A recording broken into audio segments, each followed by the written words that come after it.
In this video, I will share with you my secret affiliate, Cash Vault number 1.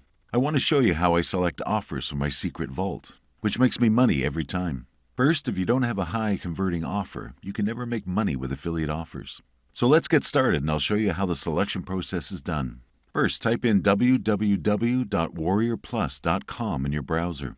It's a simple website. If you haven't created your free account yet, please do so because this is where we are going to do our business. Once you're already inside Warrior Plus, you have to click on the Marketplace button. This is where you can see the offers which are launched on a daily basis. Now over here, let's click on Top Sellers. This is the place where Warrior Plus publishes their top sellers and the product they are offering.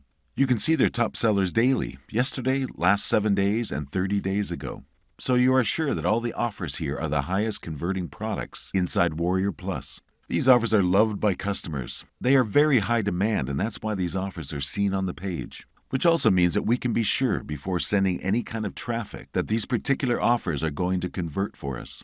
I'll show you an example by clicking on the number 1 product today. Let's take a look at the offer, how the sales page looks like, and all the information about the product you can find. At this point, your task is to do background check on which products you and your possible subscribers are most interested in. In the next video, I'll be showing you one more technique of selecting high converting offers inside Warrior Plus. And then I'll teach you a technique on how to get approved by the product creator as the affiliate in Warrior Plus.